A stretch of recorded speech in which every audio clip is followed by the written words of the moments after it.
십계명 가운데 네 번째가 안식일에 관한 계명입니다. 하나님께서는 안식일을 기억하여 거룩하게 지키라고 말씀하셨습니다. 안식일을 다른 날과 구별하여 안식의 날로 정하신 이유를 출애굽기 20장 11절에서는 이렇게 말씀합니다. 이는 엿새 동안에 나 여호와가 하늘과 땅과 바다와 그 가운데 모든 것을 만들고 일곱째 날에 쉬었음이라. 그러므로 나 여호와가 안식일을 복되게 하여 그 날을 거룩하게 하였느니라. 첫째는 하나님이 쉬신 날, 둘째는 하나님이 안식일을 복되게 하셨기 때문에 이 날을 기억하여 거룩하게 지키라, 그렇게 말씀하고 있는 겁니다. 이는 안식일 계명이 우리를 귀찮게 하기 위해서가 아니로 복되게 하기 위해서라는 하나님의 선하신 뜻이 이 계명 속에 들어있음을 알 수 있습니다. 그런 관점에서 안식일을 준수하는 것은 하나님을 위해서 하는 것이 아니고 안식일을 지키는 사람 자신을 위해서 하는 것이라는 말씀인 거죠. 예수님께서도 마가복음 2장 27절에서 안식일이 사람을 위하여 있는 것이 아니요 사람이 안식일을 위하여 있는 것이 안식일이 사람을 위하여 있는 것이요 사람이 안식일을 위하여 있는 것이 아니라 그렇게 말씀을 하신 적이 있습니다. 그러므로 안식일을 구별하여 거룩하게 지키는 이것이 단순히 우리가 피곤하니까 쉬는 이런 쉼의 의미를 넘어서서 복되게 살게 하시는 날, 그런 날로서 하나님께서 우리에게 허락하셨다는 것입니다. 하나님께서 우리를 복되게 살게 하도록 하신 그런 날인 이유를 우리가 피조물인 사람의 입장에서 한번 생각해 보십시오. 하나님께서는 창세기에 사람을 여섯째 날에 창조하셨다고 했는데 그리고 제7일에 쉬셨습니다. 그렇지만 사람의 입장에서 보면 사람은 여섯째 날에 창조되었으니까 그 다음 날이 안식일이에요. 그렇게 보면은 창조되고 하루 만에 맞이한 안식일입니다. 사람 편에서 볼 때는 창조되자마자 그 다음 날이 쉬는 날이 된 것이죠. 자연스럽지를 않습니다. 여섯 동안 힘써 일하고 제7일에 쉬는 것이 아니라 태어나자마자 창조되자마자 그 다음 날이 바로 안식일이 되어버린 것입니다. 그렇다고 하나님께서 여섯 동안에 힘써 천지 만물을 창조하시고 나니까 하나님께서 너무 피곤하셔가지고 아이고 내가 좀 쉬어야 되겠다. 전능하신 하나님이 말씀으로 온 세상을 창조하시는 하나님께서 피곤하셔서 쉬었다는 것도 말할 이 말이 안 되죠. 그렇다면은 안식일의 의미는 우리가 하나님이 만드신 이 피조물이라는 사실을 기억하게 만드는 그런 절기로 이해하는 것이 옳습니다. 안식일을 통해서 우리가 하나님으로부터 만들어진 하나님의 것이라는 것을 기억하고 하나님과의 온전한 관계를 가지도록 한 이후에 이 세상에 나가서 하나님의 사람으로서 열심히 여세를 살도록 하신 것이라는 거죠. 그것이 복된 삶이라는 것입니다. 이 복은 많은 소유를 누림과 혹은 건강을 가짐 이런 것들을 의미하는 것이 아니고 안식할 수 있는 그런 삶의 규정이다. 하나님과의 관계로 모든 것이 질서가 잡히게 되어 있다. 그것을 우리에게 보여주시는 말씀이라고 하는 겁니다. 이 세상에는 안식하지 못하여 괴로워하는 인생이 차고 넘칩니다. 여러분 면면히 살펴보면 괴로워하고 힘들어하는 이들이 나름대로 그러할 만한 이유가 있겠지만은 그러나 그것을 상대적으로 보아서 그 괴로워하는 사람의 괴로움이 그 누구의 괴로움보다도 더 많기 때문에 괴로워하는 것은 아니에요. 이 땅에는 어떤 소유를 가지고 나는 부족하다, 없다, 누구는 잘 사는데 나는 왜 이런가, 이것 때문에 괴로워하는 사람이 많이 있습니다. 그러나 어떤 사람은 많은 것을 소유하고 걱정이 없으니까 따분해서 괴로워하는 사람도 있어요. 삶의 의미를 몰라서. 그래서 힘들어하는 사람도 있다는 말이죠. 자신을 나오미라 부르지 말고 마라라고 불러달라고 한 나오미도 세상에서 안식을 누리지 못하는 그런 사람 중에 한 사람입니다. 그런데 오늘 1절을 보면 나오미가 며느리 룻에게 의미심장한 말을 하고 있습니다. 룻의 시어머니 나오미가 그에게 이르되 내 딸아, 내가 너를 위하여 안식할 곳을 구하여 너를 복되게 하여야 하지 않겠느냐. 여기에 내가 너를 위하여 안식할 곳을 구하여 했는데, 이 안식이라는 단어는 단순히 쉰다는 의미보다는 삶의 근거라는 그런 의미를 가지고 있습니다. 내 딸아, 내가 너를 위하여 삶의 근거를 구하여 너를 복되게 하여야 하지 않겠느냐, 이렇게 말하고 있다는 것이죠. 그렇다면 나오미가 말하는 그들에게 있어서의 삶의 근거가 무엇이겠습니까? 이 며느리 룻이 평생을 의지하고 안식할 수 있게 만들어주는 가정을 꾸려주는 것입니다. 나오미가 볼 때의 자기 집에는 두 과부만 있을 뿐 남편도 없고 자식도 없었기 때문에 그들은 안식할 곳이 없다는 것입니다. 그래서 며느리 룻에게 남편감을 맺어주어서 안식할 곳을 마련해 주므로 이 룻을 복되게 해 주어야겠다는 이런 의지를 드러내고 있는 것입니다. 그런 점에서 볼 때 좋은 가정을 꾸리고 산다는 것은 우리가 고달프고 험한 세상을 살면서도 안식할 수 있도록 하나님께서 우리 인생에게 허락하신 최상의 선물이 되는 것입니다. 그래서 우리는 가정을 귀하게 여겨야 합니다. 가정을 귀하게 여기지 않고도 인생이 평안할 수 있는 사람은 거의 없다고 볼 수 있습니다. 그러므로 안식이 있는 복된 가정을 위한 우선적인 근거는 바로 안식일 준수 계명의 의미에서 본 것처럼 하나님과의 바른 관계 회복에 있다는 것입니다. 단순히 힘들게 일했으니까 쉬라는 의미를 뛰어넘어서 피조물로서 창조주 하나님과의 관계를 바로 하고 엿새를 열심히 살아가게 되면 하나님께서 우리 인생의 복된 삶을 책임지신다는 의미로 받아들일 수가 있습니다. 나오미의 가정이 실패하게 된 것도 하나님 앞에 바로 살지 못하면서 왔음을 룻기는 강하게 암시하고 있습니다. 하지만 나오미의 가정이 이 고난의 골짜기를 지나가면서 하나님과의 관계를 회복하게 될 때에 가족 구성원들 간의 내적인 요소들도 변화를 가져오게 됩니다.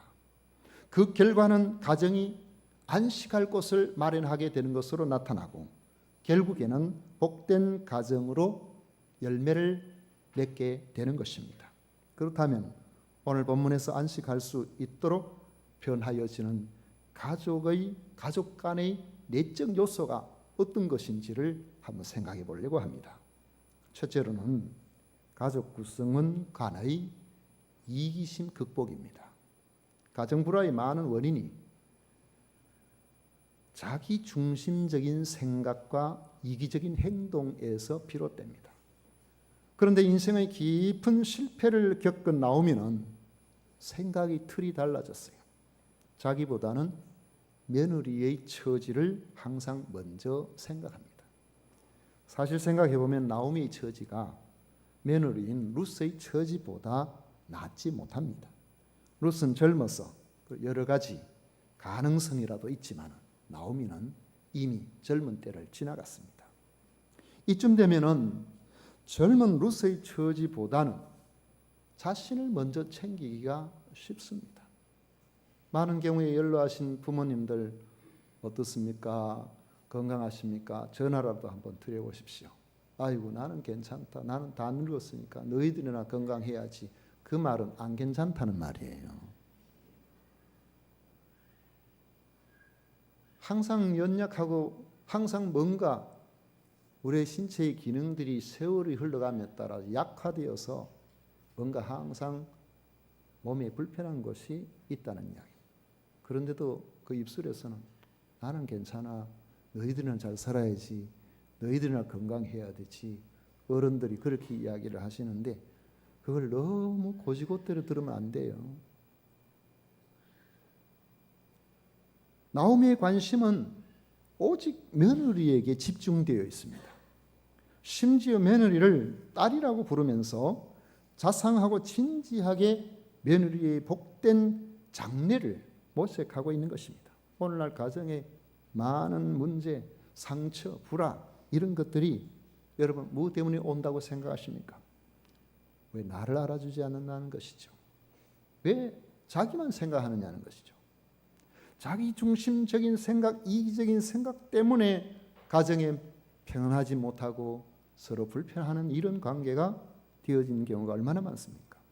아무리 교회를 오랫동안 다니고 또 아무리 교회에서 어떤 위치에 있다고 할지라도 자기 중심적인 생각을 벗어나지 못하면 그 가정은 안식이 별로 없습니다. 우리가 항상 나보다 아내를 더 생각하고 나보다 남편을 더 생각하고 나보다 부모님을 더 생각하고 나보다 내 아이들을 먼저 생각하게 될 때에 비로소 행복한 가정의 문이 열려지게 됩니다. 우리는 근본적으로 이기적이기 때문에 이것이 쉽지를 않아요. 내가 한 것은 크게 보이고 가족의 희생은 아예 생각이 나지 않든지 과소평가하기 쉽습니다. 그렇게 되면 가정은 안식의 처소가 되지를 못합니다. 하지만 나를 사랑하심으로 내가 주님께 해드린 것은 아무것도 없는데 하나님이 사람이 되셔서 나를 위하여 자기 생명을 다 바쳐주신 그 십자가에 달리신 예수님을 바라보면 사고의 전환이 오게 됩니다. 거기서 주님의 사랑을 배우게 됩니다. 그 사랑의 가장 가까운 실천 장소가 바로 가정이 되도록 하는 것입니다. 이처럼 나를 참으로 위해 주는 가족이 있을 때에 그가 어디에 있든지 그 마음은 가정을 향하도록 되어 있습니다. 가정에서 사랑을 받고 위로를 받고 안식을 누리게 되기 때문에 그렇습니다.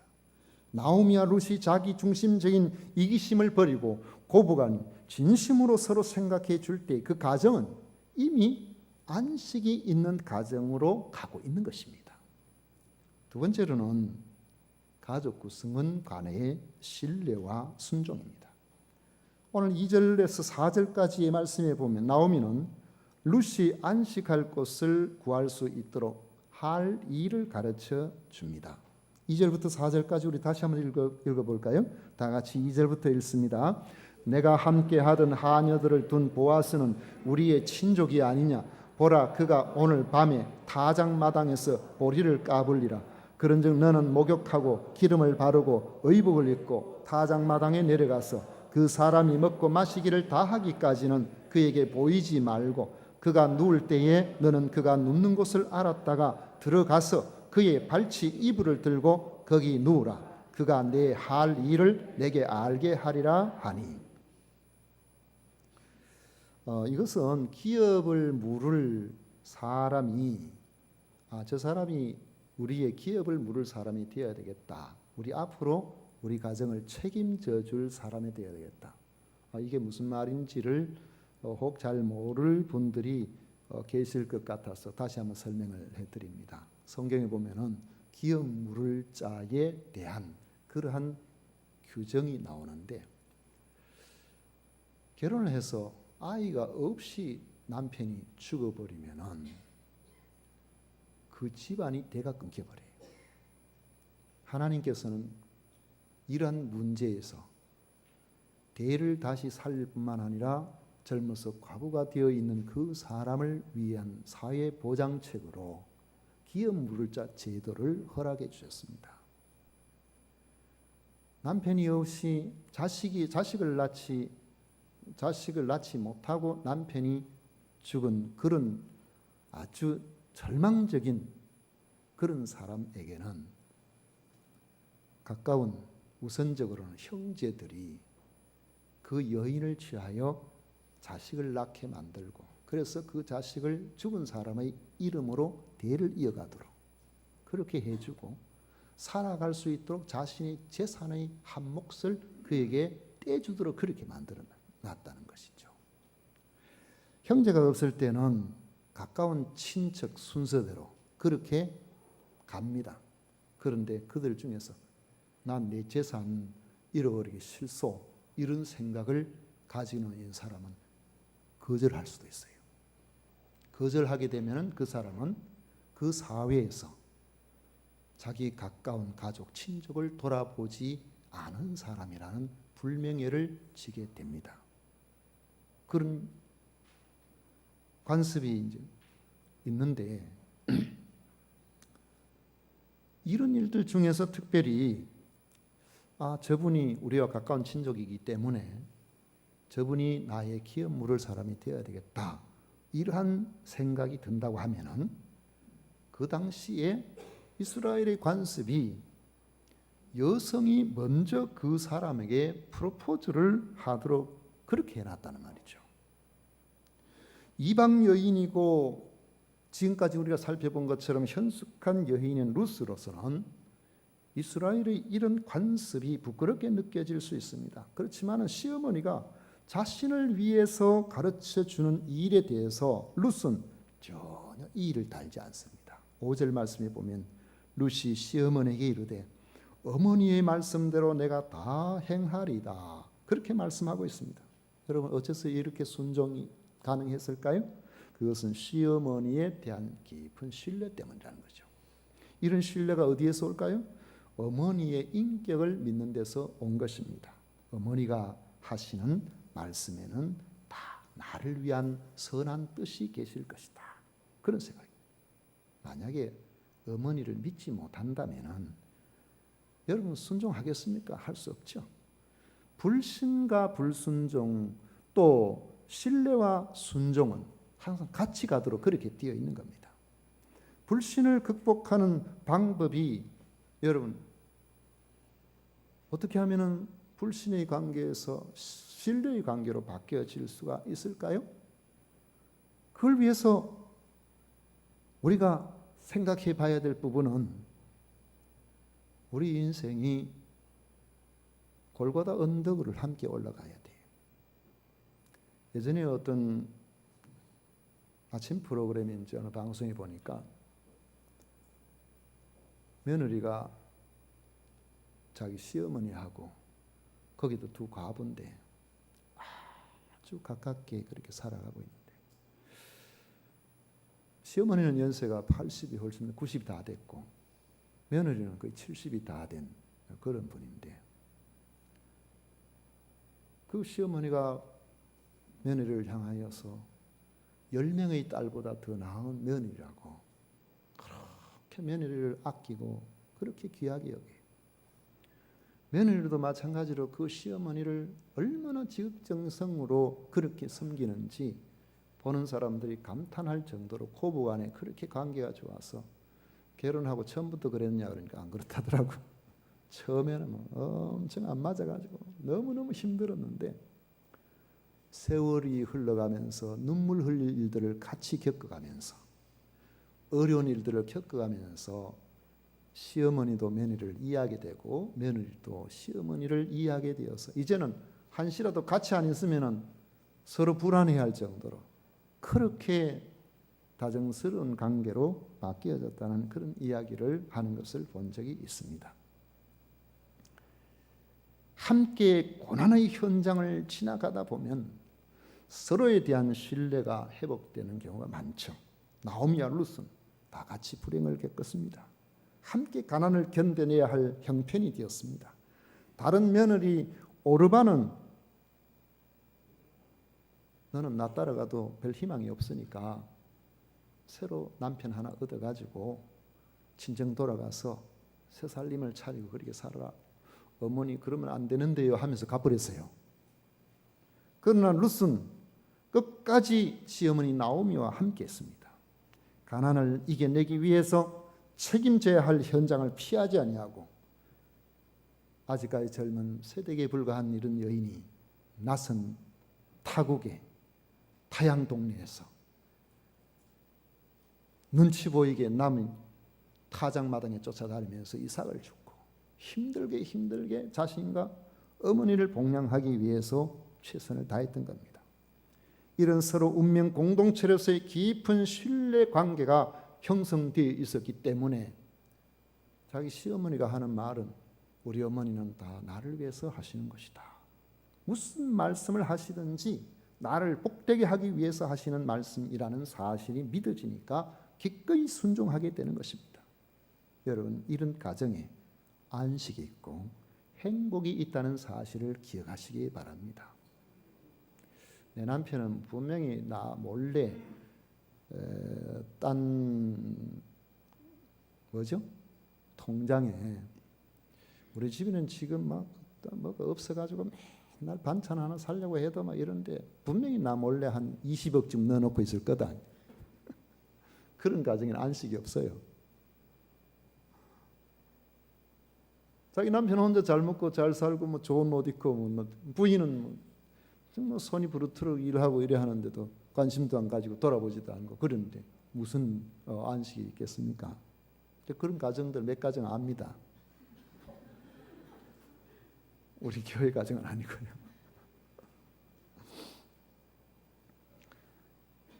나오미가 룻을 위해서 하는 말을 묵상해 보면 이미 나오미가 룻을 위해서 보아스와 관련한 중요한 정보를 입수하고 다녔다는 것을 알 수 있습니다. 보아스라는 사람, 앞으로 룻의 남편감이 될 보아스의 동선을 다 파악하고 있어요. 오늘 어디에 가서 뭘 할 것인지. 2절 말씀에 보면 그가 오늘 밤에 타작마당에서 보리를 까불리라 그랬어요. 오늘 타작마당에 오게 된다는 거죠. 또 타작마당에 왔을 때 보아스의 습관을 알고 있습니다. 집에 돌아가지 않고 그곳에서 잠을 잔다는 겁니다. 4절에 보면 그가 타작마당에서 누워 잘 것이다. 뿐만 아니라 이 보아스의 성품에 대한 이해도 충분히 하고 있습니다. 4절에 보면 그가 내 할 일을 내게 알게 하리라. 괜히 젊은 여자 잘못 보냈다가 곤욕을 당할 수도 있지 않습니까? 그런데 나오미가 볼 때는 보아스는 그런 사람이 아니라는 것이죠. 철저하게 룻을 보호해주고 룻의 입장에서 생각해줄 그런 좋은 성품을 가지고 있는 사람이라는 것을 다 파악하고 있다는 것을 알 수 있습니다. 보아스가 룻에게 관심을 보였고 은혜를 베풀었다는 말을 듣자마자 나오미는 보아스에게 집중했고 룻을 보아스의 아내가 되게 하려는 그 계획을 세웠고 주도 면밀하게 모든 것들을 살펴보고 그렇게 한 것이죠. 보아스야말로 룻의 모든 필요를 채워줄 수 있는 유력한 사람이라고 믿었기 때문에 이런 일들이 가능했던 것입니다. 그렇다면 룻도 해야 할 일 있잖아요. 보아스의 관계를 위해서, 보아스와의 관계를 위해서 시어머니의 말을 들은 대로 적극적으로 나서야 됩니다. 보아스가 찾아오기를 기다린 것이 네가 가야 된다. 예, 그렇게 하겠습니다. 어떻게 보면 수치스러운 일이다. 그러나 그 수치를 극복해야 했습니다. 어찌 보면 남의 눈치를 본 그런 길입니다. 남의 눈치에 연연해서도 안 됩니다. 룻은 시어머니의 말을 듣고 적극적으로 그렇게 했습니다. 결국 그 가정은 보아스에 의해서 더 이상 걱정할 필요가 없는 안식할 곳을 찾게 되었다는 것이 4장 말씀에 나옵니다. 말씀을 맺도록 하겠습니다. 인생의 모든 것을 책임지시고 안식하게 하실 수 있는 능력의 주님, 오늘 보아스같이 유력한 주님이세요. 보아스를 유력한 보아스라고 그랬잖아요. 유력이라는 말은 힘이 있다는 거거든요. 이 힘이라는 것은 특정한 힘을 이야기하는 것이 아니라 모든 것의 필요를 채워줄 수 있는 능력을 이야기하는 겁니다. 그런 점에서 인생의 모든 것을 책임지시고 안식하게 하실 수 있는 그러한 능력의 하나님 우리 주님께서 수고하고 무거운 짐진 자들아 다 내게로 오라. 내가 너희를 쉬게 하리라고 말씀을 하셨어요. 그리고 말씀하시기를 나의 멍에를 메고 내게 배우라 그렇게 말씀을 하신 것입니다. 우리는 어떻게 보면 답답하면은 인생의 수고하고 무거운 짐을 지고 어지간하면 내가 그거 풀어보려고 하다가 그게 이제 뜻대로 되지 아니하면은 주님을 찾기도 합니다. 예수님, 내 짐이 무거우니까 내 짐 좀 풀어주세요. 내 짐 좀 내려주세요. 그건 누구나 할 수 있어요. 너무 답답하고 힘드니까 할 수 있죠.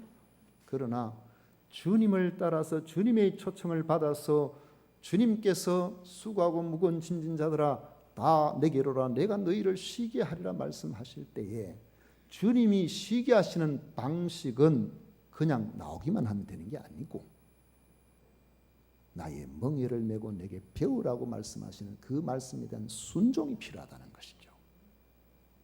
주님께서는 우리에게 나의 온유함을 배우고 나의 겸손함을 배우고 나의 사랑을 배우고 내가 가르치는 대로 한번 해봐라. 그리하면 너희가 쉼을 얻으리라고 그렇게 말씀하시는데 많은 경우에 주님 앞에 나왔지만은 주님의 멍에를 메려고 하지 않냐고 내 멍에를 메고 살려고 하기 때문에 하나님께서 우리에게 허락하시기를 원하시는 진정한 안식을 누리지 못하는 경우가 너무나 많은 것입니다.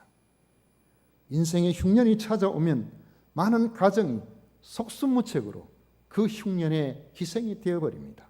그런데 흉년을 극복할 수 있는 방법이 있다는 것입니다. 나오미가 보아스를 보고서 가정의 안식에 대한 소망을 가지게 된 것처럼 인생은 아무리 고달프고 힘든 자리에 놓이게 된다고 하더라도 예수님을 만나면 안식의 희망이 있다는 사실을 믿음으로 받아들여야 된다는 것이죠. 왜요? 수고하고 무거운 짐진 자들아 다 내게로 오라 말씀하셨어요. 어떤 이들은 오고 어떤 이들은 안 되고 이것이 아니라 누구든지 주님께서는 초청하고 계신다는 사실을 우리가 기억해야 됩니다. 다만 주님 앞에 나아갔을 때 주님의 방식 앞에 멍에를 메는 멍에를 푸는 그 방식을 우리가 배워 나가야 되는 겁니다. 주님의 가르침을 따라서 이기심 대신에 사랑을 배우고 불신 대신에 신뢰와 순종을 배우게 되면은 하나님께서 주시는 놀라운 은혜가 있게 되는 것입니다. 제가 생각할 때 예수님을 믿고 믿음 안에 살게 되면서 지금 생각할 때에 참 이 복된 길을 내가 선택했구나 그런 생각 중에 하나 드는 것이 하나님과의 관계를 갖도록 일주일에 하루를 정해놓고 그날을 거룩하게 구별하여 지키는 이 일에 지금까지 충실하려고 나름대로는 최선을 다했었어요. 바로 이 하루가 나머지 여세를 책임지도록 해주셨고 하나님과 함께하는 삶을 나머지 여세 동안 계속되도록 그렇게 해주셨다는 그러한 간증을 할 수 있습니다. 여러분 오늘 이 하루가 참으로 중요한 하루예요. 하나님과의 관계 회복, 하나님께서 이 날을 복되게 하셨다는 이 하루가 아니라 우리의 삶을 하나님께서 책임져 주신다는 그런 의미로 우리가 받아들여야 되는 것입니다. 루스에게 보아스가 안식할 곳이 되었듯이 우리들에게는 우리를 초청하시는 예수님께서 우리의 안식할 곳이 되십니다. 예수 그리스도의 가르침을 따라서 여러분의 삶이 그분을 향한 순종으로 말미암아 참으로 안식할 수 있는 행복한 가정을 만들어 가시기를 주의 이름으로 축원을 드립니다. 기도하겠습니다.